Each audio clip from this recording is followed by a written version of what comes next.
প্রাণপ্রিয় নাটোরবাসী আব্দুল আজিজ ভাই বলছিলেন না যে 17 বছর কথা বলার অভ্যাস নেই, সব ভুলে গেছি। আমাদের অবস্থাও তাই। ওনারা তো তাও দিনের পর দিন একটু বাইরে থাকা, পালিয়ে থাকার সুযোগ পেয়েছে, আর আমরাই এমন জায়গায় ছিলাম কথা বলা তো দূরের কথা, হা করাও যেত না, এমন জায়গায় রেখেছিল। সুতরাং আমরা অনেক কিছু ভুলে গেছি। আল্লাহ যেন আবার স্মরণ করিয়ে দেন জাতির উপকারের জন্য, যে আল্লাহ আমাদেরকে স্বাধীন বাংলাদেশে পরাধীন ছিলাম, আবার নতুন করে স্বাধীন হওয়ার একটা স্বাদ আমাদেরকে দেখালেন। সবচাইতে বড় স্বাদ পাবো যদি আল্লাহর কোরআন দিয়ে জমিনটা চলে। এইটা দেখতে মন খুব চায়। আমি 7-8 দিন আগে ছিলাম মালয়েশিয়া, দুবাই, সিঙ্গাপুরে, সমস্ত জায়গায়। এদের দেশে ইসলাম নেই, কিন্তু ইসলামের নিয়ম নীতিগুলো তারা মানে। 1500 বছর আগে বিশ্বনবী যে জানিয়েছিলেন পবিত্রতা ঈমানের অঙ্গ, এটা শোনেননি কোনোদিন? পাক পবিত্র থাকা এটা ঈমানের অঙ্গ। কোন কোন জায়গায় পেয়েছি এটা ঈমানের অর্ধেক। এই শব্দটা নিয়ে চিন্তা করেছিলাম, কিন্তু এত গুরুত্ব দিয়ে কথা বলার কারণ কি?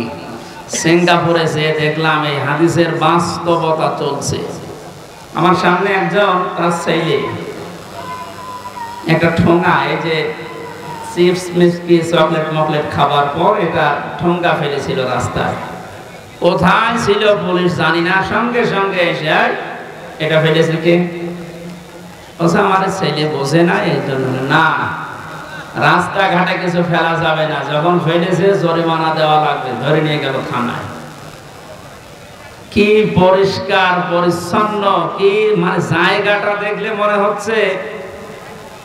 রাতের বেলা যে বাড়িতে ছিলাম বললাম ভাই মশারি, কিসের মশারি? কোনো মশা নেই দেশে।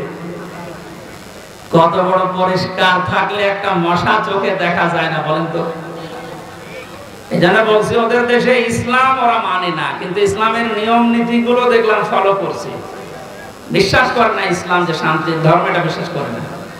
খ্রিস্টান আর বৌদ্ধ দেশে বেশি, কিন্তু ইসলামের নিয়ম নীতি ফলো করার কারণে, শুধু আইনের শাসন থাকার কারণে এই 17 বছর অনেকে শুধু মিথ্যা বলে উড়িয়েছে যে আইনের শাসন আমরা প্রতিষ্ঠা করেছি, কিচ্ছু করেনি। এই শব্দটা উল্টিয়ে বলা যায় যে বেআইনের শাসন প্রতিষ্ঠা করেছিল। গতকালকে সাবেক অবৈধ আইন মন্ত্রী, অবৈধ বলা যাবে কারণ সরকার অবৈধ, মন্ত্রীগুলো অবৈধ। ওনারে যখন ডিম উপর দিয়ে মারে, নিচ দিয়ে মারে, বিভিন্ন জায়গায় যখন ডিম দিচ্ছিল, থেরাপির কারণে শেষ পর্যন্ত বলেই ফেলেছে একটা দোষও আমার না, সব আমারই উপর থেকে নির্দেশ দিয়েছে হাসিনা।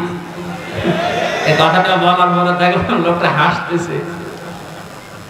আমার মনে হয় তার আমার এই এক মামা এসেছে আজকে সাথে কুষ্টিয়া থেকে, অনেক মামা, ওর একটা হালকা তার কাটা আছে। আমার মনে হয় এই ব্যাটারও তার এরকম কেটে গেছে।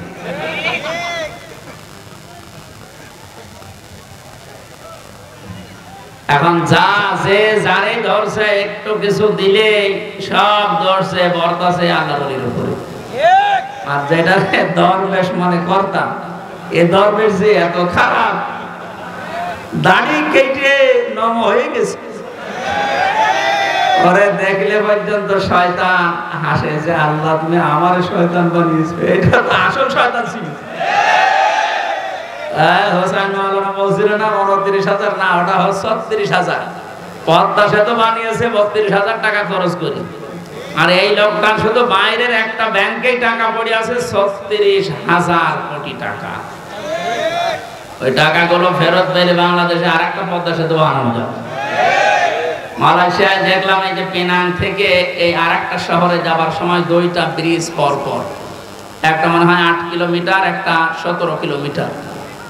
এই যে বিশাল বিশাল ব্রিজ তারা বানিয়েছে, বাংলাদেশেও সম্ভব, শুধু এই দরবেশদের টাকাগুলো বাইরে থেকে নিয়ে আসা দরকার।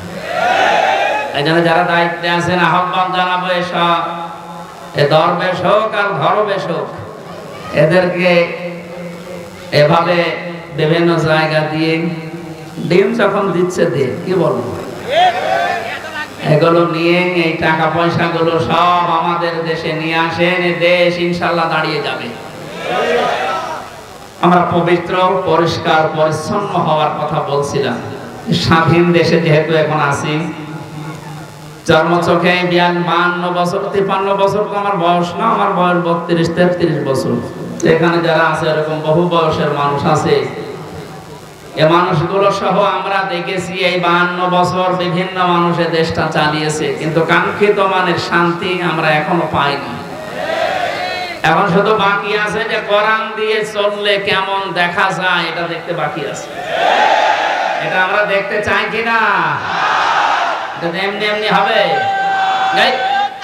কথা শেষ করবে, এমনি এমনি শুধু দোয়া করে হবে? কাজ করা লাগবে না? সুতরাং কোরআন দিয়ে চালাবে যারা, এরকম মানুষগুলোকে আজ আমরা ওখানে পাঠাতে চাই আর দেখতে চাই চর্ম চোখে। আল্লাহ আমাদেরকে তুমি একটু দেখার তৌফিক দাও যে জমিনটা কোরআন দিয়ে চলছে। দল মত নির্বিশেষে আমরা এই অনুষ্ঠানে ইবাদত মনে করে এসেছি। বলেন তো আলহামদুলিল্লাহ। তাআওয়ানু আলাল বিররি ওয়াত তাকওয়া ওয়া লা তাআওয়ানু আলাল ইসমি ওয়াল উদওয়ান। আল্লাহর ঘোষণা, এই পৃথিবীতে তোমরা ভালো কাজে, নেক কাজে একে অন্যকে সাহায্য করো, অন্যায় কাজ করবা না, অন্যায় কাজে সাহায্য সহযোগিতা করবা না। আজ আমরা আহ্বান জানাচ্ছি, রাষ্ট্র যেহেতু সংস্কার আরম্ভ হয়ে গেছে বা চলছে, আমরা সব জায়গায় ইসলাম দিয়ে সংস্কার করতে চাই। নবীর উপরে দরুদ আর সালাম পাঠ করার মাধ্যমে তেলাওয়াতকৃত আয়াত থেকে যেটা লিখে দিয়েছেন এর উপরে ভিত্তি করে আমরা তাফসীরুল কোরআন মাহফিলে তাফসীর আকারে কথা বলতে চাই ইনশাআল্লাহ। জবান খুলে কোরআনে কারীম থেকে। আমি যেহেতু 8-9 দিন ছিলাম, মাওলানা মিজানুর রহমান আজহারি ভাই, এরপরে ডেভিড লিও নামে একজন আছে ইসলামিক চিন্তাবিদ স্কলার, অনেক দামি লোক। এরপর ডক্টর জাকির নায়েক সাহেবের সাথে দেখা হয়নি, হওয়ার কথা ছিল। এই মানুষগুলোর কাছে মিশে আমি সেই কয়েকদিন ছিলাম, আমি সবচাইতে বড় বিষয় পেয়েছি, ওনারা আলেমদের কিছু দায়িত্ব কর্তব্য, যেহেতু ওনারা মুসলিম মানুষ, আসবে, দেশে ফিরে আসবে। মিজান ভাই জানিয়েছে আমি কিছুদিনের ভেতরে এই দেশে যাব। আমি বলেছিলাম ভাই দেশে আসার পরে কুষ্টিয়া, আমার জন্মভূমি কুষ্টিয়াতে কোরআনের কথাগুলো চলে না, কারণ যে দুইজন শয়তান এই বাংলাদেশে আল্লাহ পাঠিয়েছে ওই জেলায়, আমার জন্মভূমি, তারপরও আমারে বলতো না। এই যে খুলনা বিভাগের 10-11টা জেলা, একটাতেও আমারে কথা বলতে দিত না। যাওয়ার আগে 144 ধারা জারি হয়ে যেত। এখন যেহেতু সুযোগ এসেছে, ওনাকে বললাম আমার কুষ্টিয়া দিয়ে আপনি কোরআনের কথাগুলো আরম্ভ করবেন। উনি সময় দিতে চেয়েছে, দেখি দেশে আসো ইনশাআল্লাহ। বাংলাদেশের প্রত্যেকটি জায়গা তখন আর জামাতের প্রোডাক্ট কেউ বলতে পারবে না, যারা বলতো তারা এখন কবরে। আল্লাহ রাব্বুল আলামিন তার কোরআনে কারীমকে যেন উন্মুক্ত করে দেন দেশের জন্য এবং প্রতিষ্ঠা করে দেন, বলেন আমিন। সূরা আরাফ, কোন সূরা বলেন তো? 157 নম্বর, একটা মাত্র আয়াতের 4 ভাগের 1 ভাগ আমরা পড়েছি। বিশ্বনবীর হাদিস লক্ষ লক্ষ, সেখান থেকে একটা হাদিস নবীজির জামাই হযরতে আলীর বর্ণনা করা, যোগের সাথে মিলিয়ে আমরা তেলাওয়াত করলাম। এই দুইটাকে সামনে রেখে কোরআন যেভাবে তাফসীর করা লাগে হক আদায় করে চেষ্টা চালাচ্ছি ইনশাআল্লাহ। এটা যেহেতু মমতাজের কনসার্ট না, সে মহিলার এখন আর কনসার্ট করা সম্ভব না, কারণ তারও দোলাদুলি এখন আর কেউ দেখতে চায় না, ও ফেটেও আর কারো যাচ্ছে না। ফেটে যাচ্ছে না, এখন সারা বাংলাদেশে শুধু আল্লাহর কথা হবে। কারণ মানুষের জিকির করে আমরা বহু দেখেছি, একটা মানুষের আলোচনা, একটা মানুষের জিকির যে পরিমাণ হয়েছিল, যদি আল্লাহর জিকির ওই পরিমাণ এই দেশে হতো, আমরা আল্লাহর ওলি হয়েছিলাম। আল্লাহরও মনে হয় সহ্যের বাইরে চলে গেছে, নাই তো এত অপমান তো আমি ফেরাউনকেও হতে দেখিনি। আমি তার জীবনী পড়েছি, তাহলে এত অপমান হয়নি। আল্লাহ রাব্বুল আলামিন কোরআনে কারীম কিভাবে মানুষের সামনে উপস্থাপন করা লাগে এটা আমাদের শিখিয়েছেন ১৫০০ বছর আগে। আমরা আল্লাহর ওই ধরনটা সামনে নিয়ে আসি নাকি আমার মন মতো বলবো না। আল্লাহ পাক বলেন কিতাবুন উনসিলা ইলাইকা ফালা ইয়াকুন ফি সাদরিকা হারাজুম মিনহু লিতুনযিরা বিহি ওয়া যিকরা লিল মুমিনিন। আল্লাহ বলেন এই একটা কিতাব, পৃথিবীতে একটাই মাত্র কিতাবের নাম আল্লাহ জানিয়েছেন, তার নাম কোরআন শরীফ। এখানে কবরে যাওয়ার পর মানুষকে যখন জিজ্ঞাসা করা হবে মার রব্বুকা, তোমার রব কে, লোকটা যদি বলে রব্বি আল্লাহ, আমার রব আল্লাহ, সঙ্গে সঙ্গে ফেরেশতারা জিজ্ঞাসা করবে মা দিনুকা, তোমার জীবন ব্যবস্থা কি। লোকটা যদি বলে দীনুন আল ইসলাম, সঙ্গে সঙ্গে ফেরেশতা বলবে মান হাজার রাজুল, এই লোকটা কে ছিল।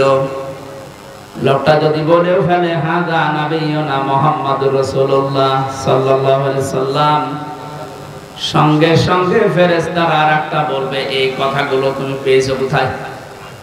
কথা বুঝতেছেন? আপনি পৃথিবীর কোন বইয়ের নাম কিতাবের নাম বললে ফেরেশতারা কিন্তু ওগুলো চিনবে না। আপনাকে সঙ্গে সঙ্গে জবাব দিতে হলে বলা লাগবে আমি কোরআনে পেয়েছি, কারণ ফেরেশতারা এই একটা কিতাব চেনে। আল্লাহ জানে কিতাব দিয়েছেন, এই একটা কিতাব এমন দামি কিতাব, এটা আল্লাহর পক্ষ থেকে এই পৃথিবীতে আল্লাহ নিজে পাঠিয়েছেন। নবীজি এই কিতাবুন শব্দটার ব্যাখ্যা করতে গিয়ে হাদিসে জানিয়েছেন মানিত্তাবাল হুদা বিগাইরিল কোরআন আদাল্লাহুল্লাহ। তিরমিজির হাদিস। এখানে ডিস্টার্ব হচ্ছে, বাতাস লাগবে না, এক ভয়ে শুনবেন। আমি কিন্তু প্রশ্ন করবো, এটা ক্লাস চলছে না? ক্লাসের পরে যে প্রশ্ন করা হয় আমি কিন্তু সামারাইজ করে প্রশ্ন দেব। আপনাদের সাথে শুনতে এসেছেন না? আল্লাহর নবীর এই কথার ভেতর থেকে দুইটা শিক্ষা আমি পেয়েছি। নবীজি জানিয়েছেন কোরআনে কারীম বাদ দিয়ে পৃথিবীর কোন জায়গায় যদি কেউ ভালো হওয়ার নিয়তে, হেদায়েত পাওয়ার নিয়তেও যায়, আল্লাহ নিজে দায়িত্ব নিয়ে তাকে গোমরা করে দেয়। কথার অর্থ বোঝেন? নবীজির হাদিসের শেষ অংশ ছিল আদাল্লাহুল্লাহ, আদাল্লাহ ইউদিল্লু, সুলাসি মুজাররদ থেকে এসেছে। শব্দটা যদি মানে ইফআল থেকে নবীজি বলতেন যে দল্লা আদাল্লাহ ইউদিল্লু, বাড়ি ফাল থেকে শব্দটা আসা, নবী দল্লা ইয়াদিল্লু বলতে পারতেন। দল্লা ইয়াদিল্লু এ শব্দ দিলে বাংলা অর্থ হতো আপনি নিজেই নিজেকে খারাপ বানিয়ে ফেলেছেন, আপনি নিজের জন্য নিজে দায়ী, আর কেউ দায়ী না। দাদল্লা শব্দ যখন আসবে বাংলা অর্থ তখন হবে আপনার হয়তো নিয়ত ভালো ছিল, আপনি কোন জায়গায় গিয়েছিলেন যে ভালো হয়ে যাব, কিন্তু কোরআন সেখানে ছিল না। এই জন্য আল্লাহ রাগ করে নিজে দায়িত্ব নিয়ে আপনাকে আরো খারাপ বানিয়ে দেবে।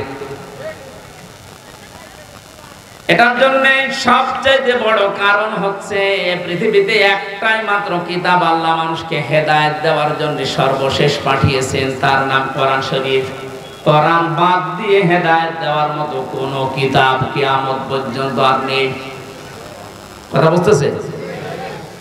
এদের সর্বপ্রথম আয়াত দেখবেন যালিকাল কিতাবু লা রাইবা ফি, কিতাবের আগে আলিফ লাম আছে।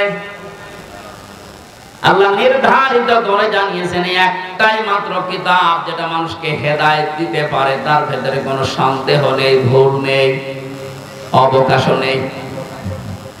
হাদিসের ব্যস্ততায় আমি যেটা পেয়েছি, ও বাংলার জনগণ, কোরআন যেখানে নেই ওই রকম জায়গায় এখন থেকে যদি আপনি ভালো হওয়ার নিয়তেও যান, আপনাকে আমির হামজা খারাপ বানাবে না, খারাপ বানিয়ে দেবে কে?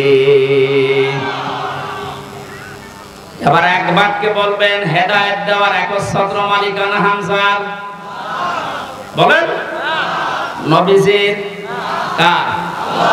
আল্লাহ ছাড়া পথ কেউ দেখাতে পারে না, হেদায়েত দিতে পারে না। উনি যদি বলেন আমি তোকে খারাপ বানাবো, বলেন তো কে আছে আপনাকে পথ দেখাবে? বলেন। এই জন্যে আমার শেষ কথা, ফাইনাল কথা এইটাই, আজকে থেকে সিদ্ধান্ত দৃঢ়ভাবে নেওয়া লাগবে।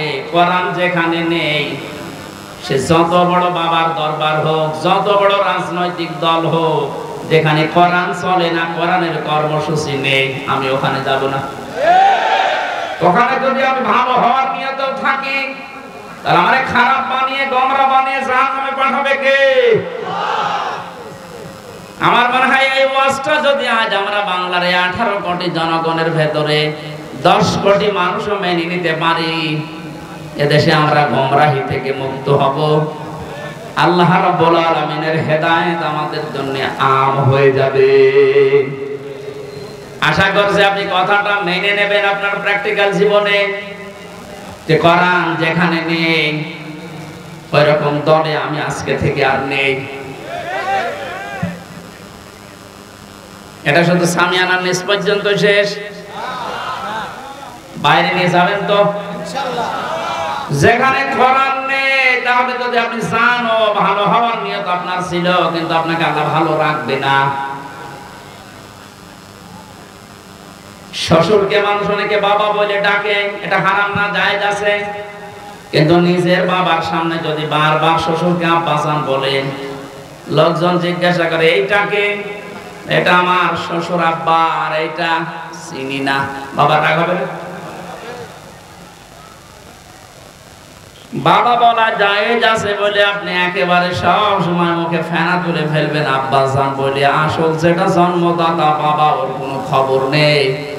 ওনার মনে যেমন দুঃখ লাগার সম্ভাবনা আছে, কোরআনে কারীম আল্লাহ হেদায়েত দেওয়ার জন্য পাঠিয়েছেন।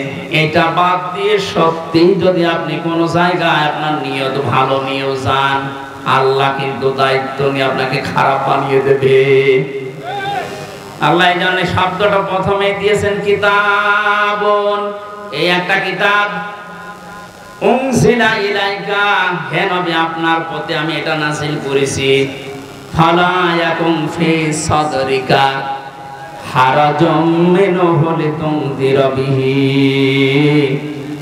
এই কিতাব দিয়ে যখন ওয়াজ করবেন, এই কিতাব দিয়ে আপনার উম্মতদেরকে যখন সতর্ক করবেন, তখন আপনার মনের ভেতরে যেন কোনো সংকীর্ণতা না আসে।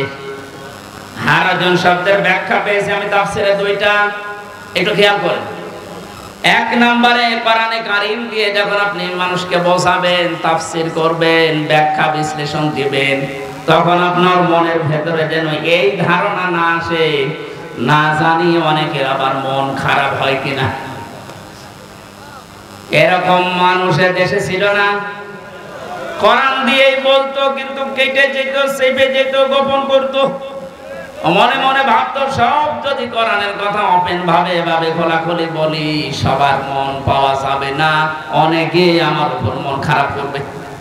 এই জন্য নবীজিকে আল্লাহ প্রথমে এই শব্দ দিয়ে জানিয়েছেন, আপনি যখন কোরআন প্রচার করতে যাবেন, তখন আপনার মনের ভেতরে যেন কোনো সংকীর্ণতা কাজ না করে, যে কে কি বলল। দুই নম্বরে, আবহমান কাল থেকে অনেক নিয়ম নীতি ইসলাম মনে করে মানুষ পালন করে আসছে।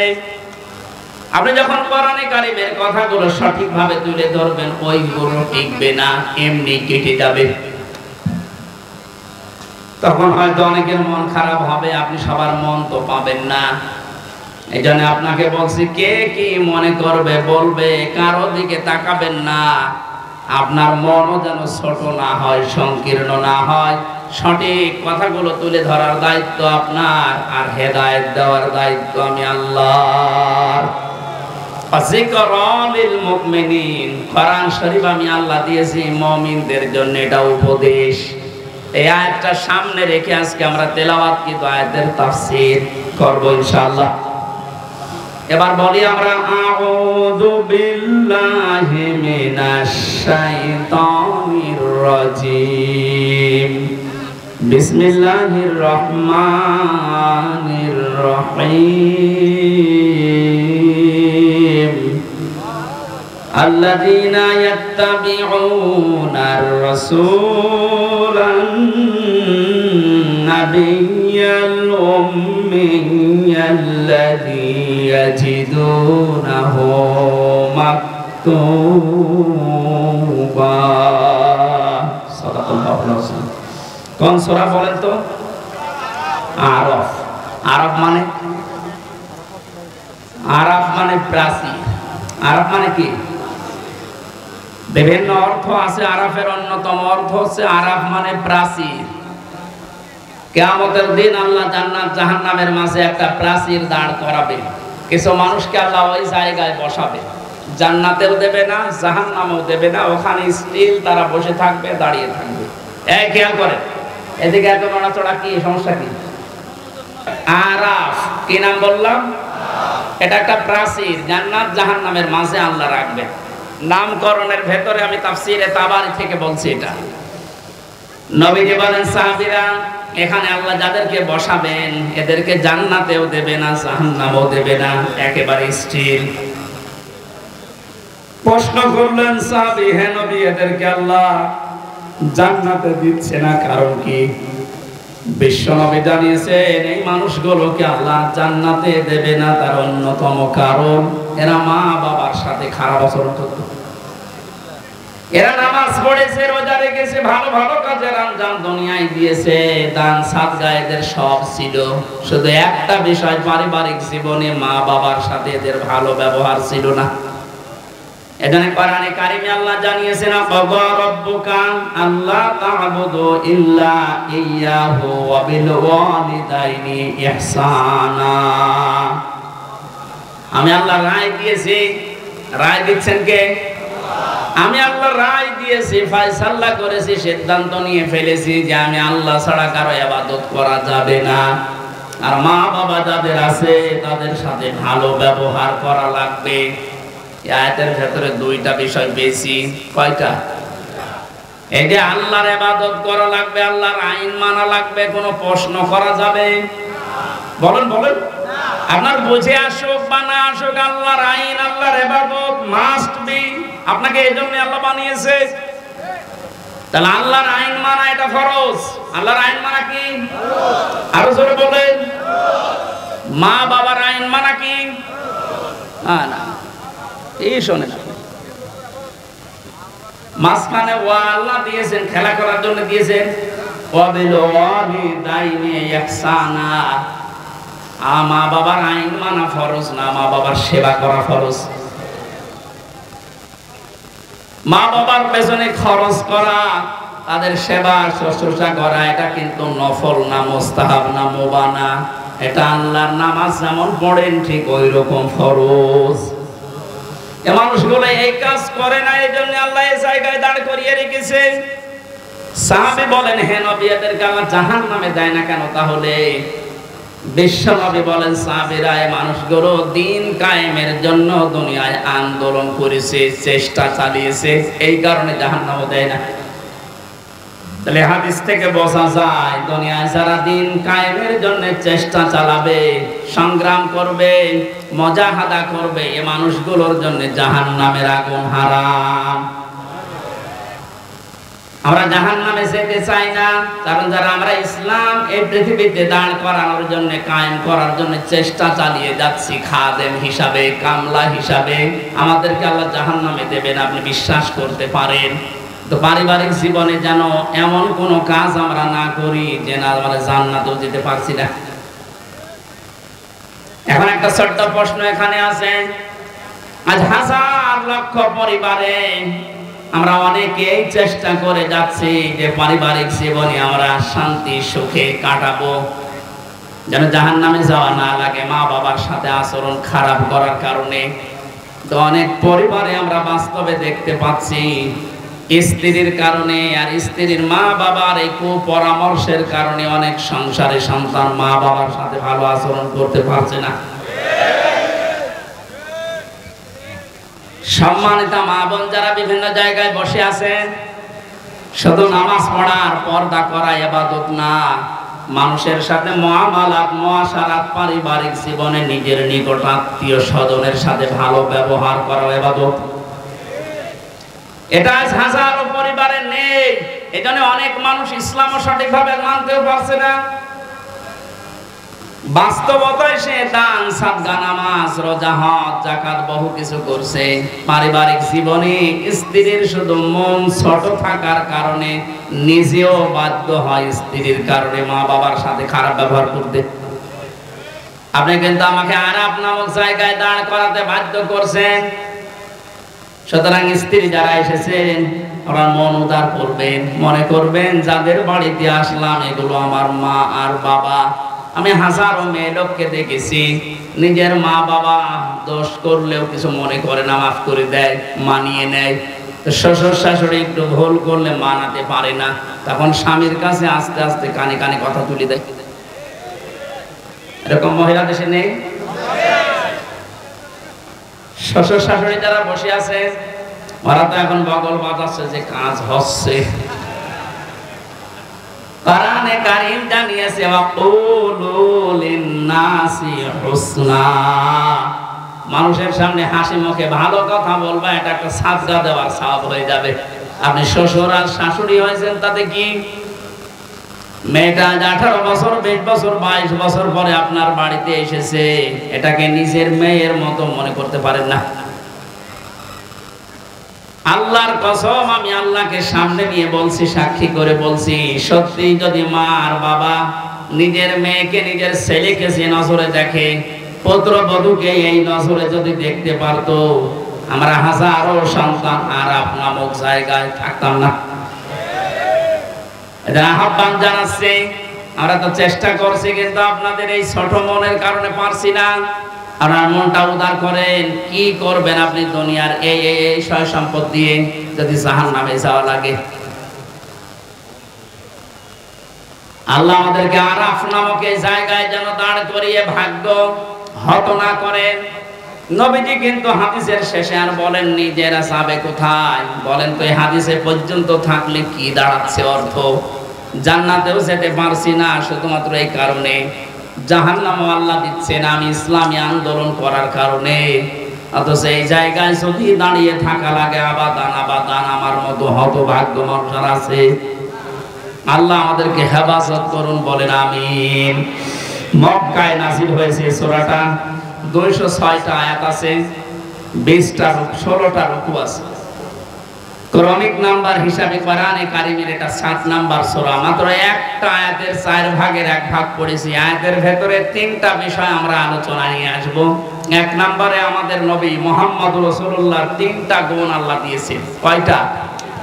যেহেতু বর্তমান প্রেক্ষাপটের সাথে আয়াতের একেবারে হুবহু মিল আছে। 2 নম্বরে আল্লাহর নবীর কর্মসূচি ছিল এই দুনিয়ায়, এই আয়াতের ভেতর থেকে আমরা 6টা পেয়েছি। কয়টা? 3 নম্বরে আমরা যারা তার উম্মত এখন দাবি করব কিয়ামত পর্যন্ত, তাদের কর্মসূচি হবে, তাদের করণীয় হবে 4টা। তাহলে নবীজির পরিচয় তুলে ধরা হবে আয়াত দিয়ে 3টা, বিশ্বনবীর কর্মসূচি তুলে ধরা হবে 6টা, আর আমাদের করণীয় তুলে ধরা হবে 4টা। সব মিলে 13টা। কয়টা? এই 13টা বিষয় আজকের আলোচনায় আছে। আমরা একটা একটা করে তাফসীর আকারে শুনছি। আপনারা আছেন তো? আল্লাহ পাক বলেন আল্লাযীনা ইয়াত্তাবিউনার রাসূলান নাবিয়্যাল উম্মিয়্যা, তোমরা অনুসরণ করো, ইত্তেবা করো, দেখে দেখে চলো। এই যে তাবউন শব্দটা আছে, আমি 12 সালে যখন আলোচনা আরম্ভ করেছিলাম বিশ্ববিদ্যালয়ের 2nd ইয়ারে থাকতে, ওই সময় তাবউনের ব্যাখ্যা করেছিলাম। অনেকে ইন্টারনেটে এটা দেখেছেন, মনে আছে আপনাদের? তাবউন মানে কি? তাবউন মানে দেখে দেখে চলা। আপনার সামনে একটা মানুষ হেঁটে যাচ্ছে, কিভাবে কিভাবে পা লাগায়, কোথায় হাত নাড়ায়, মাজা দোলায়, কিভাবে তাকায়, একেবারে ওইভাবে হুবহু ওই জায়গায় পা ফেলে হাত নাড়িয়ে মাজা দুলিয়ে চলার নাম তাবউন। আল্লাহ পাক এখানে ইত্তেবা দিয়েছেন, আল্লাযীনা যারা ইয়াত্তাবিউনা অনুসরণ করছে, করবে। এটা মোজারে, বর্তমান, ভবিষ্যৎ, প্রেজেন্ট, ফিউচার। কার অনুসরণ করছে, করবে? রাসূলান নাবিয়্যাল উম্মিয়্যা, বিশ্বনবীর পরিচয় আল্লাহ এখানে দিয়েছেন 3টা। 1 নম্বরে রাসূল ছিলেন তিনি, 2 নম্বরে তিনি ছিলেন নবী, 3 নম্বরে তিনি ছিলেন উম্মি। এবার আসেন তো রসুল কাকে বলে, নবী কাকে বলে, উম্মি কাকে বলে? এ পৃথিবীতে বহু নবী এবং রসুলের কথা আমরা শুনেছি, 1,24,000 নবী রসুলের কথা আমরা জানি। পৃথিবীতে আল্লাহ মানুষকে হেদায়েত দেওয়ার জন্য, পথ প্রদর্শন করার জন্য পাঠিয়েছেন। এতগুলো নবীর জীবনী কর্ম পদ্ধতি বলতে বলতে তো সময় চলে যাবে। আমি গুরুত্বপূর্ণ কয়েকটা নবীর জীবনী থেকে বলছি। যত নবীকে আল্লাহ দুনিয়ায় দাওয়াতি কাজ করতে পাঠিয়েছিলেন, সবচাইতে বেশি কষ্ট সহ্য করেছিলেন হযরতে মুহাম্মদুর রাসূলুল্লাহ। এনার পরে যার নামের তালিকা পাওয়া যায় তিনি হযরতে ইব্রাহিম আলাইহিস সালাম। এনার পরে যার নামের তালিকা আছে হযরতে নূহ আলাইহিস সালাম। এনার পরে যাদের নামের তালিকা আছে সিরিয়াল হিসাবে, আল্লাহ পাক কোরআনে কারিমে জানিয়েছেন, শারআ লাকুম মিনাদ-দীনি মা ওয়াসসা বিহি নূহা ওয়াল্লাযী আওহায়না ইলাইকা। আমি নির্ধারিত করে দিলাম, লিখে দিলাম, নির্ধারণ করে দিলাম, আমি আল্লাহ সই স্বাক্ষর করে দলিল করে দিলাম তোমাদের জন্যে। নূহ আলাইহিস সালামকে, ইব্রাহিম আলাইহিস সালামকে, ঈসা আলাইহিস সালামকে, এই সমস্ত মুসা আলাইহিস সালাম, এই বড় বড় নবীদের নামগুলো দিতে দিতে আল্লাহ জানিয়েছেন, হে নবী, এই প্রত্যেকটা নবীকে কিন্তু আমি আল্লাহ জানিয়েছিলাম আনাকিমুদ্দিন, তোমরা দিন কায়েম করো।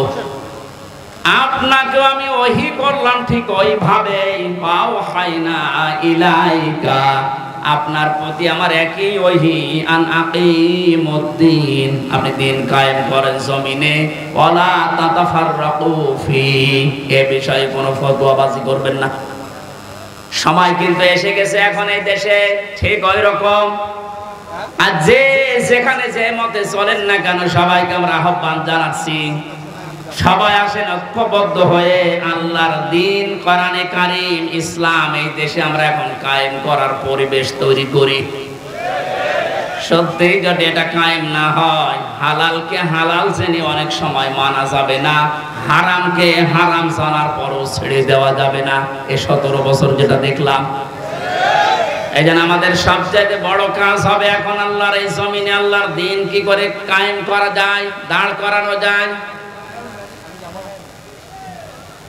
বিশ্ব নবী মুহাম্মদুর রাসূলুল্লাহকে আল্লাহ রাসূল বলে ঘোষণা দিচ্ছেন যে, হে নবী, আপনি আপনার পরিচয় উম্মতদের সামনে দেবেন যে আমি তোমাদের জন্য রাসূল হয়ে এসেছি।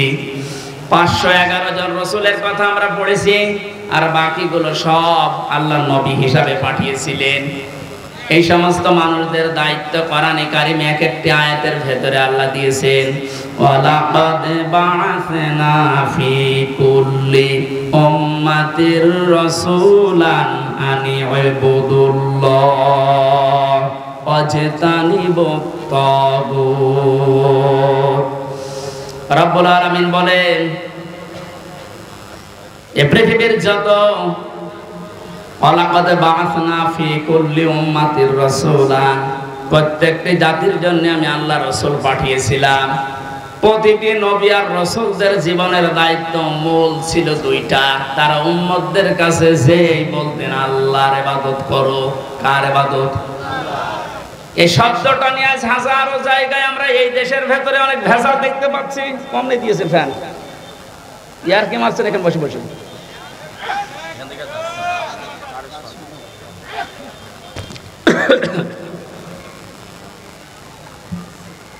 এই যে ইবাদত, এই শব্দটা ব্যাপক অর্থবোধক একটা শব্দ। এটা নিয়ে আজ হাজারো ঝামেলা ভেজাল তৈরি করে শব্দটাকে আজ কলঙ্কিত করে ফেলেছে অনেকে। এই জন্য সতর্ক হওয়ার সময়, সংস্কারের সময় যখন চলছে, আমরা এখন সতর্ক এবং সংস্কার এই মন নিয়ে আমরা ইবাদত করব। আমার ইবাদতের ভেতরে যেন কোনো ভেজাল না আসে। গাড়ি গাড়ি ইবাদত করা লাগবে, কোরআনে আল্লাহ এমন দেয়নি। ইবাদত করো, আখলিস দীনাকা ইয়াকফিকাল আমালুল কলিল। তোমার ঈমানটা যদি খাঁটি হয়, কাজকর্ম আমল যদি কম হয়, আমার আল্লাহ মাফ করে দেবে।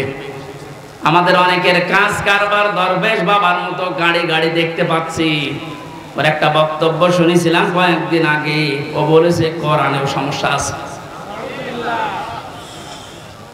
এই নামটা নিয়ে, আহলে হাদিসের নাম নিয়ে অনেক মানুষ আজ মানুষকে ধোঁকা দিচ্ছেন। আহলে হাদিস এই শব্দটা খারাপ না, কিন্তু শব্দটা নিয়ে আজ ধোঁকা দিয়ে বোকা বানিয়ে অনেকে এখনো পর্যন্ত জালেমদের পা চাটতেছে।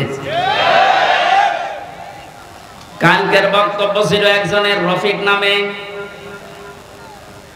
আমি নাম নিয়েছি এই কারণে চেনার জন্য। এই লোকটা জানাচ্ছে এখন জনগণকে, আবু সাইদ নামে এই ছেলেটা শহীদ হয়নি, ও নিজে আত্মহত্যা করেছে।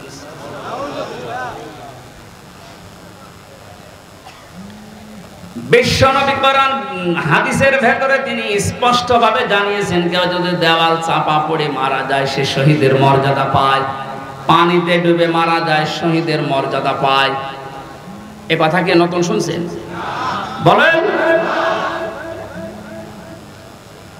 আগুনে পড়ে যদি কেউ মারা যায় সে যদি শহীদের মর্যাদা পায়, অ্যাক্সিডেন্ট করে মরলে যদি শাহাদাতের মর্যাদা পায়, এই পৃথিবীর ময়দানে জালেমদের জুলুমের সামনে মোকাবেলা করতে গিয়ে নিজের জীবনটা যে দিয়ে দিল, তাকে আপনি শহীদ বলতে আপনার অসুবিধা লাগে কোন জায়গায় বলেন তো দেখি?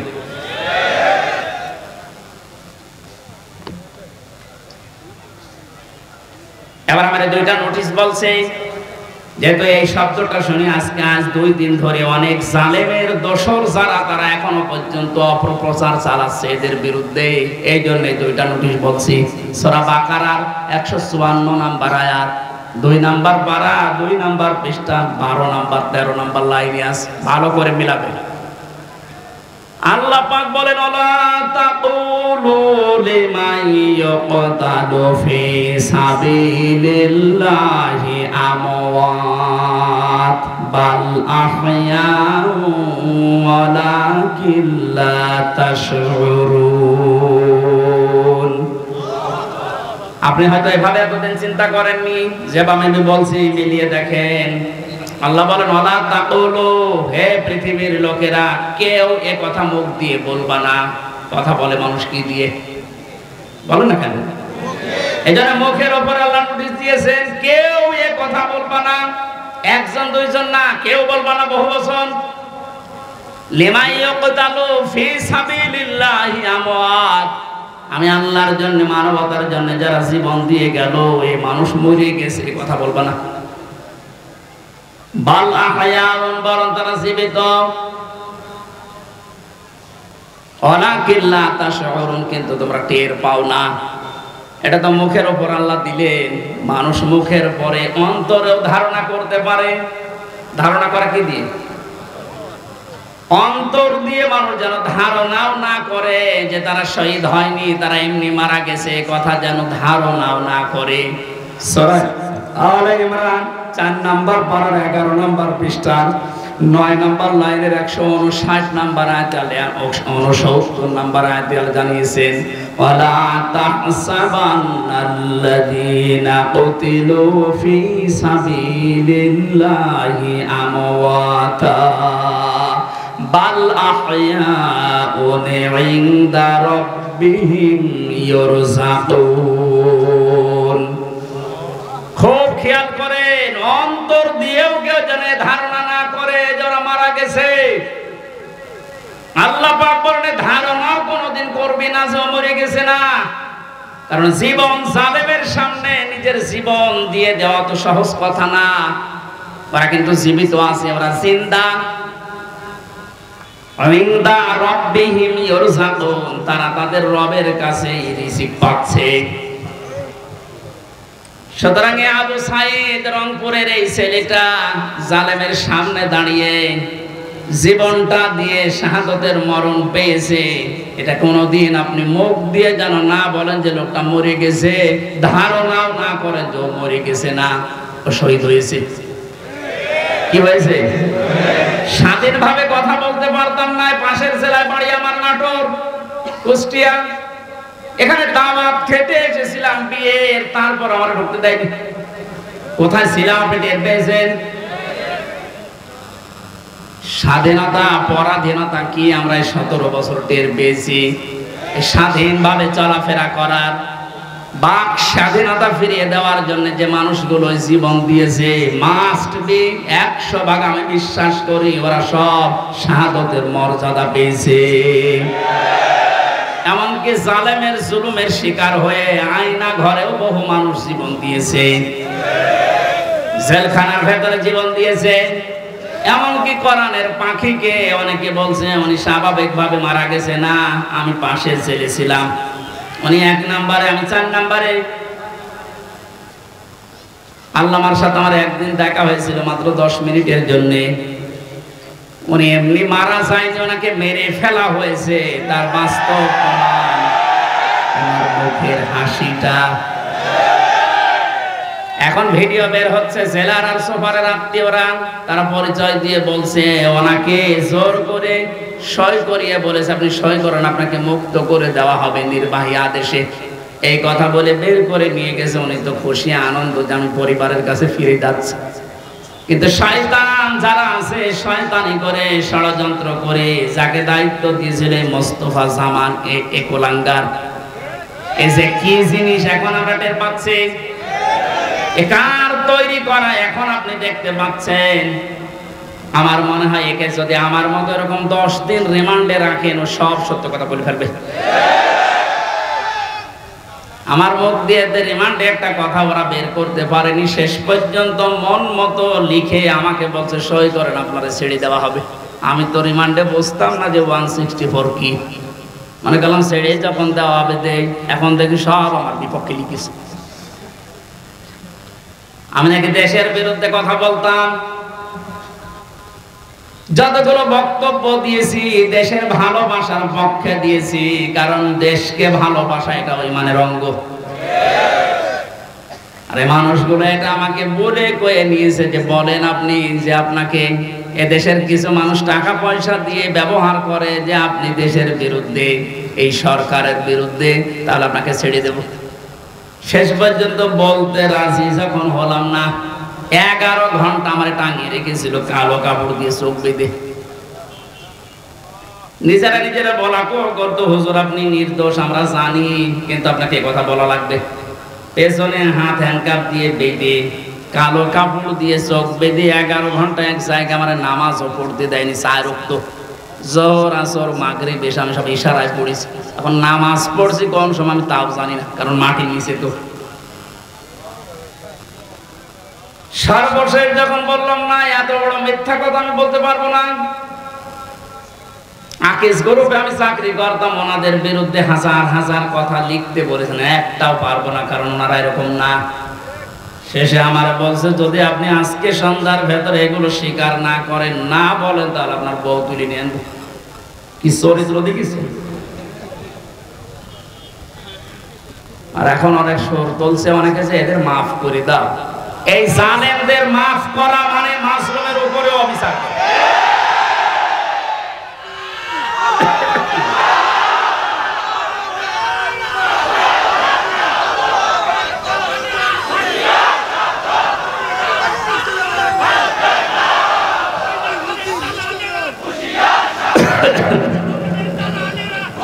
আমার ভাইরা,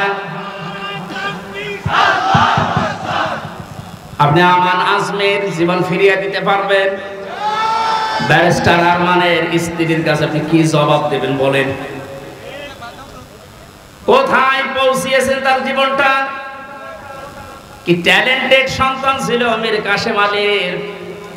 আমি জেলখানায় থাকতে কারারক্ষী এসে আমার কুতুবউদ্দিনের বাড়ি, রাজবাড়ি, রাত 12টার পরে যখন ডিউটি হয়েছে এসে বলছে হুজুর একটা গোপন কথা বলি, কাউকে যেন বলেন না এখানে, তাহলে আমার সমস্যা হবে।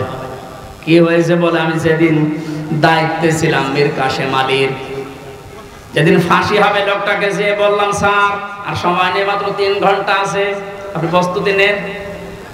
উনি আমারে বলছে ভাই কারারক্ষী এখনো তো সময় 3 ঘন্টা আছে, আমি 2 ঘন্টা ঘুমাই, তুমি আমারে ডেকে দিও। আল্লাহর কসম আমি আল্লাহকে সামনে নিয়ে বলছে ও যা যা বলেছে একটাও মিথ্যা কথা না, সবগুলোই এইভাবেই বলেছিল। যে আমি পাহারা দিতে গিয়ে দেখলাম লোকটা ঘুমিয়ে গেল। 2 ঘন্টা পর ওনারে ডাকলাম, ঠিক ঘুম থেকে উঠলো। গোসল করে ওযু করে এসে নামাজটা শেষ করে একটা চা বানিয়ে বলছে নিন। বললাম স্যার আমি চা খাবো না। আপনার কিছুক্ষণ পরে বলে জানি আমি আর মাত্র 15 মিনিট আছে। জল্লাদ শাহজাহান এসে গেছে, ডাক দিয়ে নিয়ে যাচ্ছে, বলেন চলেন। উনি আমারে বলছিল ভাই আমির হামজা আপনাকে আমি বলি আমিও তো মানুষ, উনিও মানুষ, মাত্র 3 ঘন্টা ধরে পর ফাঁসি, তার 2 ঘন্টা ঘুম আসলো কি করে? এই লোকটার সন্তান ব্যারিস্টার আরমান, উনি কিন্তু ওই সময় জানে যে তার ছেলে গুম হয়ে আছে, মরে গেছে না বেঁচে আছে তাও জানে না। বাংলাদেশ না বিশ্বের ভেতরে যদি আমার মনে হয় 100 জন মানুষ থাকে যে মানুষকে কর্মসংস্থান তৈরি করে দেয়, তার ভেতরে মীর কাসেম একজন। কত কিছু দুনিয়ায় তার ছড়িয়ে আছে, আপনি হিসাব করতে পারবেন কি হামজার মতো সে? তার স্ত্রী সন্তান কোথায় আছে সে কিচ্ছু জানে না। এই কঠিন মুহূর্তে তার নিজের হাজারো যারা অনুসারী, তার সহকর্মী যারা হাজার হাজার মানুষ পালিয়ে বেড়াচ্ছে, জেলখানায় আছে, আটক আছে, মরে গেছে, এসব কিছু তার কাছে সংবাদ আসতেছে। এমন কঠিন সময় লোকটা 2 ঘন্টা ঘুমিয়েছে। এমনি ঘুম আসবে না, অবশ্যই আমার আল্লাহ তাকে সূরা হামিম সিজদার 30 নাম্বার আয়াত ফেরেশতা দিয়ে শুনিয়েছে। কোরআনে কারীম জানিয়েছে ইন্নাল্লাযীনা ক্বালু রাব্বুনাল্লাহু সুম্মা ইসতাকামু তাতানাজ্জালু আলাইহিমুল মালাইকা আল্লা তাখাফু ওয়া লা তাহজানু ওয়া আবশিরু বিল জান্নাতিল্লাতী কুনতুম তুআদুন। আল্লাহ পাক বলেন যারা এই কথা বলে যে আল্লাহ তুমি আমাদের রব, আমি ঠিকই আছি এই কথার উপরে, আল্লাহর সঙ্গে সঙ্গে তার বিপদে আপদে পড়লে ফেরেশতা নাজিল করবে। এই জন্য তাতানাজ্জালু দিয়েছেন আল্লাহ, 1 জন 2 জন পাঠায় না, মালাইকা বহু বছর হাজারো ফেরেশতা তার জন্য আল্লাহ পাঠিয়ে সান্ত্বনা দেয়। আল্লাহ তাখাফু ওয়া লা তাহজানু, কোনো ভয় নেই, কোনো চিন্তা নেই। ওয়া আবশিরু বিল জান্নাহ, ওই জান্নাতের সুসংবাদ গ্রহণ করো। আল্লাতী কুনতুম তুআদুন, যার ওয়াদা আল্লাহ করেছে। আমার মনে হয় ঠিক মীর কাসেম আলী শহীদ উনি আল্লাহর ফেরেশতাদের দ্বারা শুনতে পেয়েছিলেন সন্তান ব্যারিস্টার আরমানের জন্য চিন্তা নেই, হাজার হাজার সহকর্মীর জন্য চিন্তা নেই, ওগুলো আল্লাহ সব দেখবে, তুমি জান্নাতে প্রবেশ করো। তাছাড়া কি করে ঘুম এসেছে আমার তো বিশ্বাস হয় না, আমিও তো ছিলাম, কই আমার তো ঘুম আসতো না। রাতের পরে রাত আমি বিনা ঘুমে কাটিয়েছি। ঘুম আসে না কি করবো, 2-3টা ঘুমের বড়ি খেয়েও ঘুম আসে না। অথচ লোকটার 2 ঘন্টা 2.5 ঘন্টা পরে ফাঁসি, আর বলছে আমি 2 ঘন্টা ঘুমিয়ে নেই। আপনি কি যা তা মনে করেন এটা? সন্তান ব্যারিস্টার আরমান 8টা বছর তার স্ত্রী জানতো না যে লোকটা মেসে আছে না মারা গেছে। গতকালকে তিনি একটা ভিডিওতে বলছিল আমি আমার পরিবারের আশা ছেড়ে দিয়েছিলাম, কারণ খাবার দিত পচা খাবার, অধিকাংশ সময় আমার রোজা রেখে কাটানো লাগতো। এই 8 বছরে আমার মনে হয় সে প্রায় 8 বছরই রোজা ছিল।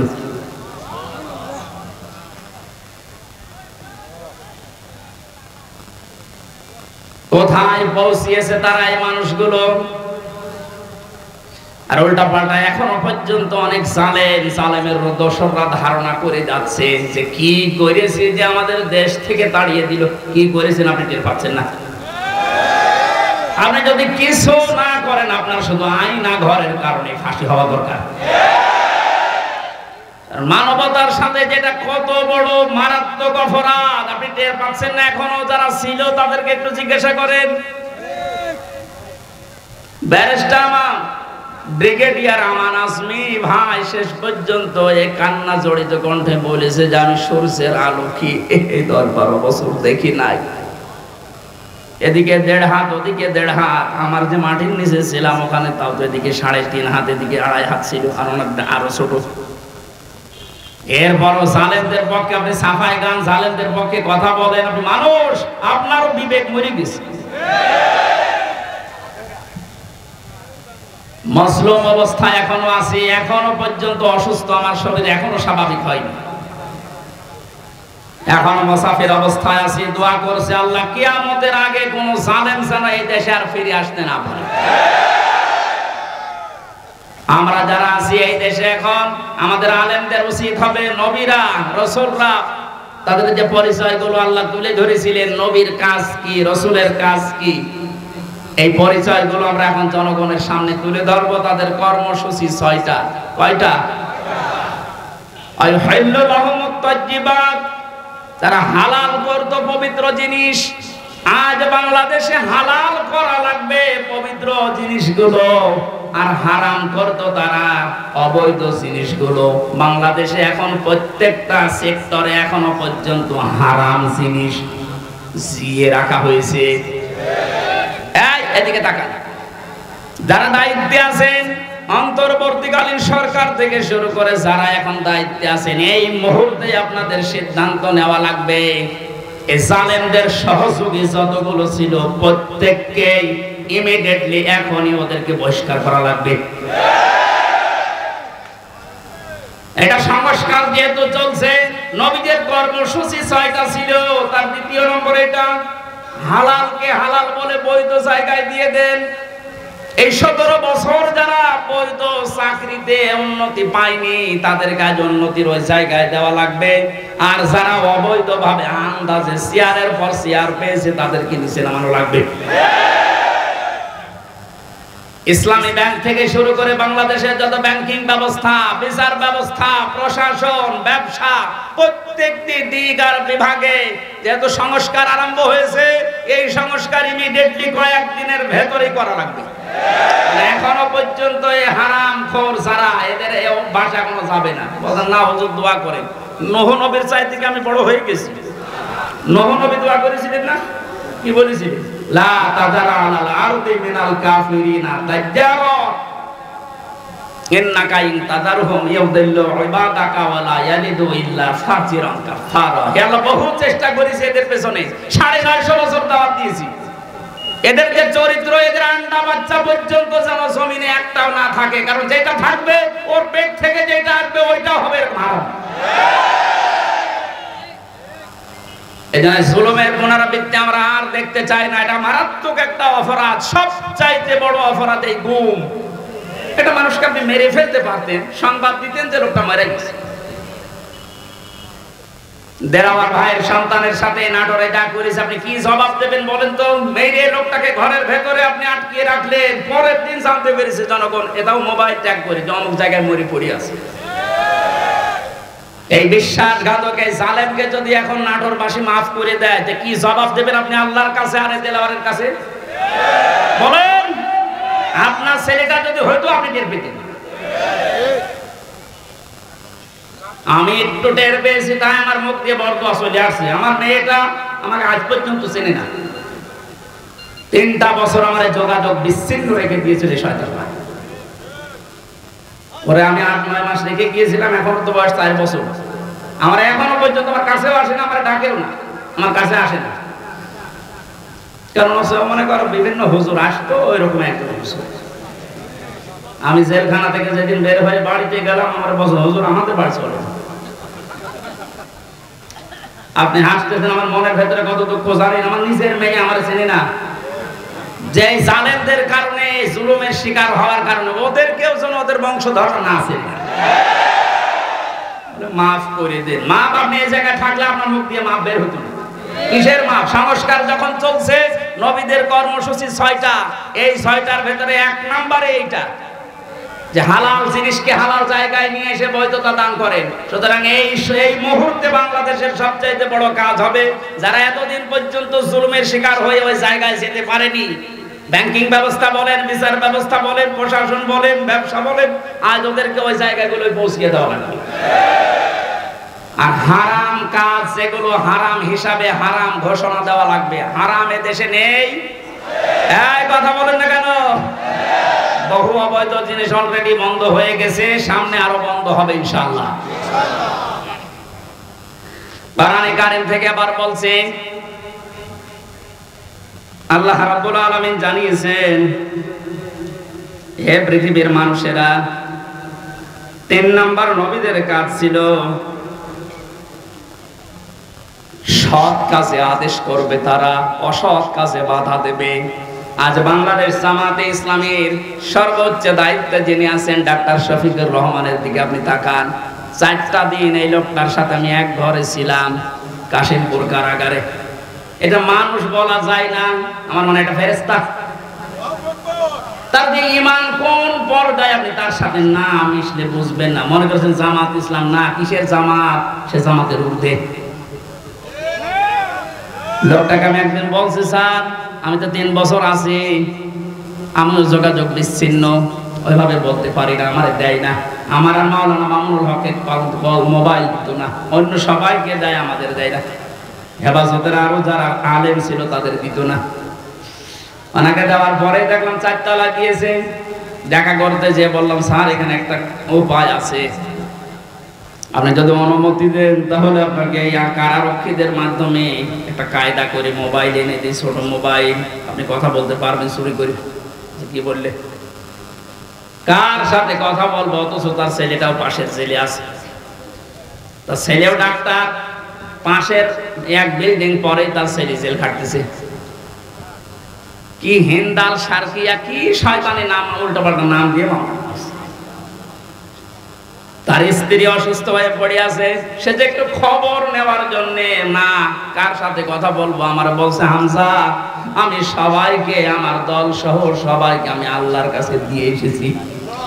এই কঠিন মুহূর্তে এই কথা মুখ দিয়ে বের হওয়া, আমি মনে করছি এই আর কি, আপনি জায়গা মতো জানতো ওনার মুখ দিয়ে কথা বের হয় কিনা। 5 তারিখের পর থেকে এই লোকটার যে উদ্যোগ দেখতে পাচ্ছি, আজ আমরা সারা বাংলাদেশ সহ যে অ্যাক্টিভিটিস, যে কাজগুলো, সৎ কাজের আদেশ, অসৎ কাজে বাধা দেওয়ার জন্য যে ভূমিকাগুলো পালন করছে, আমার মনে হয় এভাবে যদি আল্লাহ চালায়, কিছুদিনের ভেতরে ওয়ারাইতান নাস ইয়াদখুলুনা ফি দীনিল্লাহি আফওয়াজা, এটা আমরা দেখতে পাবো। এখন অলরেডি শুরু হয়ে গেছে, আল্লাহর দ্বীনের ভেতরে মানুষ এখন দলে দলে পালে পালে প্রবেশ করছে, তাদের অন্তত বিবেক একটু জাগ্রত আছে। বহু শিক্ষিত মানুষ, আমি কথা বলি তো মাঝে মাঝে, দেখি না বলছে আর কি করব, জীবনটা নষ্ট করে ফেলেছে জালেমের কথা শুনে, বাকি জীবনটা অন্তত ইসলামের কাছে দিয়ে আখিরাতটা তৈরি করি। যেহেতু কোরআনে কারিমের ঘোষণা এইটা, হে নবী যখন আসবে আল্লাহর সাহায্য, তখন আপনি বিজয় দেখতে পাবেন, আর বিজয় আসবে, দলে দলে মানুষ ইসলামে প্রবেশ করবে, এটা এখন দেখতে বাকি আছে। শুরু হয়ে গেছে অলরেডি। 20% মানুষ এই দেশে দিন কায়েম হোক এটা চাইতো, কিন্তু এই 5 তারিখের পর থেকে আজকে 19 তারিখ, মাত্র এই কয়েকদিনে জরিপ পেলাম, অলরেডি 35% মানুষ এই দেশে এখন চাচ্ছে যে দিন এই দেশে কায়েম হোক। এভাবে চলতে থাক, দেখবেন 51% পার হয়ে যাবে অন্তত কিছুদিনের ভেতরে। আর 51% হয়ে গেলে দেশে ইসলাম কায়েম করা কোনো দাদা ঠেকাতে পারবে না। আমরা ওইটা দেখার আশায় আছি। কথা বলেন। নবীদের কর্মসূচি, আমি এক একটা শব্দের ভেতরে লক্ষ লক্ষ কথা, আমি এত ব্যাখ্যা করতে গেলে এই যে গলা বসে যাচ্ছে, মাইকটা আমার মন মতো হয়নি। 2 নম্বর প্রচন্ড গরম, তো ভেতরে ঘেমে ঘাম গায়ে বসে যাচ্ছে, এই জন্য গলা বসে যাচ্ছে। বোঝা নামিয়ে দেবে, এটা নবীদের কর্মসূচির ভেতরে ছিল। বোঝা নামিয়ে দেয়নি আল্লাহ। এরপরে ছিল বন্দিত্ব অপসারণ করা। বন্দিত্ব অপসারণও চলছে আজ। আমার যা বিশ্বাস, এই দেশে যারা স্বাধীনতা চায়, যারা এই দেশে মানুষের মত প্রকাশের স্বাধীনতা একেবারে সব জায়গায় দিতে চায়, যে সবাই সবার মন মতো চলবা, একটা মানুষও যদি এই দেশে জন্মগ্রহণ করে, সে এই দেশের বৈধ নাগরিক। জামাত ইসলামী বাংলাদেশের কেন্দ্রীয় আমির যিনি ডাক্তার শফিকুর রহমান ঘোষণা অলরেডি দিয়ে দিয়েছে, এই দেশে আমরা সবাই এক পরিবার। সুতরাং জালেম যারা বাইরে চলে গেছে, জালেমরা যেন কিয়ামতের আগে আর না আসে। বলেন, সবাই যেহেতু আমরা এক পরিবার, একটা পরিবার যেভাবে থাকে আমরা এদেশে এখন ওইভাবে থাকতে চাই। রাষ্ট্র সংস্কার অলরেডি চলছে। বন্দিত্ব যারা ছিল এখন তাদেরকে মুক্ত করার এই সংস্কারও চলছে। বিনা কারণে যারা বিনা বিচারে আটক অবস্থায় ছিল, আল্লাহ যেন এটাও তাড়াতাড়ি খুব দ্রুত করে দেন। বলেন আমিন। নবীদের এখান থেকে আমরা যারা উম্মত তাদের 4টা কাজ এই মুহূর্ত থেকে শুরু করা লাগবে। 1 নম্বরে আল্লাযিনা আমানু, যারা ঈমান আনার দরকার আমাদের। এখন বলেন আমার ঈমান নেই, মানে আমি মুসলমানের ঘরের সন্তান, আমার বাবা ঈমানদার, দাদা ঈমানদার, আমিও ঈমানদার। না, ঈমানদারের প্রকাশ হচ্ছে আল্লাহর কোরআনে যে নিয়ম নীতিগুলো আছে ওইগুলো বাস্তব বিশ্বাস করে দেখানো। এটা এখন দেখাতে পারবো না ইনশাআল্লাহ। কোনো কিছু নেই সামনে। যে জালেমদের কাছে 14 বার অনুমতি নেওয়া লাগতো, ওই জালেমরা এখন অনুমতি নিয়ে পা ফেলবে ইনশাআল্লাহ সামনে। গতকালকে গিয়েছিলাম ফরিদপুরে, মাসখানেক আগেও ছিল আমার মাহফিল ওই গ্রামে, অথচ জালেমদের 14 জায়গায় অনুমতি নিয়ে আমার উঠতে দেয়নি, বলে না ওনারা বাদ দিয়ে। অথচ গতকালকে যাওয়ার পরে সভাপতি আমার বলছে, হুজুর যে জালেমগুলো বাধা দিয়েছিল ওরা এখন বলছে হুজুরকে এবারে এনে দিন। দিন পাল্টে অলরেডি গেছে। এদিন বদল যখন শুরু হয়েছে, সংস্কার চলছে। যেখানে যেখানে জুলুম অত্যাচার, ছাত্র ভাইরা যারা আছে ঐক্যবদ্ধ হয়ে এই জুলুমের অবসান ঘটানোই লাগবে ইনশাআল্লাহ। বহু ব্রিজ এই দেশে আছে যেখানে ফেরেশতারা মহা টোল নিত। আমার কুষ্টিয়ার এই যে মেহেদি রমি ব্রিজের যে টোল, এক শয়তান নাকি আদায় করতো। 5 তারিখে স্বাধীন হওয়ার পরে বিকালে ওটা উড়িয়ে দিয়েছে, এখন সবাই খুশি। এরকম বহু জায়গায় অবৈধভাবে যারা টোল তুলতো, এই টোল গুলো যেন সব ভেঙ্গে গড়িয়ে মাটির সাথে মিশিয়ে দেওয়া হয়। আমাদের ঈমান তাহলে 2 নম্বরে নবীদেরকে সাহায্য করা। নবী যেহেতু নেই, নবীর উত্তরাধিকারী এখন যারা, নবীর অনুসারী এখন যারা কাজকর্ম চালাচ্ছে ইসলাম এই দেশে নিয়ে আসার জন্য, তাদের সাহায্য করা আমাদের কর্মসূচির ভেতরে নিয়ে আসতে হবে। আমি এটা বানিয়ে বলছি। সূরা আরাফের 157 নম্বর আয়াত আপনি বাড়ি যেয়ে তাফসীর আকারে পড়েন, এইটা পাবেন। 3 নম্বরে তাদের সাহায্যে যাওয়া লাগবে। সুতরাং আজ যারা এই দেশে একামতে দ্বীনের দায়িত্ব পালন করছে, আপনি তাদের সাহায্যে যান, দেখেন তাদের অ্যাক্টিভিটিস, তাদের কর্ম, তাদের চরিত্র কি, এগুলো দেখে যদি আপনার ভালো লাগে আপনি তাদের সাহায্য করেন। 4 নম্বরে তাদের সাহায্য শুধু করবেন না, এদের উপরে যে নূর আল্লাহ নাজিল করেছে নবীদের উপরে, এই নূর মানে কোরআন শরীফ, এই নূরের বাস্তবায়ন যেন হয়। এই নূর দেখে দেখে সামনে আমাদের পথ চলা লাগবে। আল্লাহ এই 13টা জিনিস আমাদের জীবনে যেন এনে দেন, বলেন আমিন। আমি আমার এই ছোট্ট ঈমান থেকে এবং ছোট্ট জীবন থেকে যেটা দেখলাম, বাংলাদেশে যারা একামতে দ্বীনের দায়িত্ব পালন করছে এবং সামনে করবে, আমি গ্যারান্টি দিতে পারি এই মানুষগুলোর ভেতরে যদি 4 আনা দুর্নীতি কোনোদিন পান, তাহলে আপনি সঙ্গে সঙ্গে আস্তাগফিরুল্লাহ বলে মুখ ফিরিয়ে চলে আসবেন। আমার বিশ্বাস, আমি যা পেয়েছি, যা দেখেছি, 4 আনা দুর্নীতি এদের ভেতরে পাবেন না। এজন্য অনেক নাস্তিক পর্যন্ত আজ বলতে বাধ্য হচ্ছে, এরা যদি 5টা বছর চালাতে পারে এই দেশে শান্তি কাকে বলে আপনি দেখতে পারবেন। আল্লাহ তুমি তোমার কোরআনে কারীম এই দেশে কায়েম করে দাও, এটা আমরা দেখতে চাই। আল্লাহুম্মা আমিন। লা ইলাহা ইল্লা আনা ইন্নী কুনতু মিনাজ জালিমিন। রব্বানা যালামনা আনফুসানা ওয়া ইল্লাম তাগফির লানা ওয়া তারহামনা লানাকুনান্না মিনাল খাসিরিন। রব্বুল আলামিন, সারা জীবন অপরাধ করে জীবনটা নষ্ট করে ফেলেছি। হাত উঠায় কথা বলবো ভয় করে, লজ্জা করে। যেহেতু তুমি স্বাধীনতা আমাদের এনে দিয়েছো, এই দেশটা তুমি মুক্ত ভাবে কথা বলার পরিবেশ দিয়েছো, আল্লাহ তাআলা তোমার আইনগুলো এই দেশে মুক্ত করে দাও। চর্ম চোখে যেন দেখতে পারি তোমার কোরআন দিয়ে এই দেশটা চলছে। আল্লাহ কোরআনের এই আয়োজনে যারা আঞ্জাম দিলে মানুষগুলোকে কবুল করো। নূহ নবীর মতো আমরাও দোয়া করছি, লা তাদার আলাল আরদি মিনাল কাফিরিনা দাজ্জারা। শহীদ আল্লামা দেলাওয়ার হোসেন সাইদি সহ যত মানুষ দ্বীনের জন্য, তোমাকে রব বলে টিকে থাকার জন্য ফাঁসির দড়ি গলায় নিয়ে শহীদ হয়ে জীবনটা দিয়ে গেল, আল্লাহ তাদের শাহাদাতের সর্বোচ্চ মাকাম দান করো। যে ছাত্র ভাইরা, ছাত্র বোনেরা, আল্লাহ তাআলা এই দেশটাকে জালেমের কবল থেকে মুক্ত করে স্বাধীনভাবে আমাদেরকে চলাফেরার সুযোগ করে দিয়ে গেল, তাদের জীবনটা তুমি শাহাদাতের সর্বোচ্চ মাকামে নিয়ে যাও।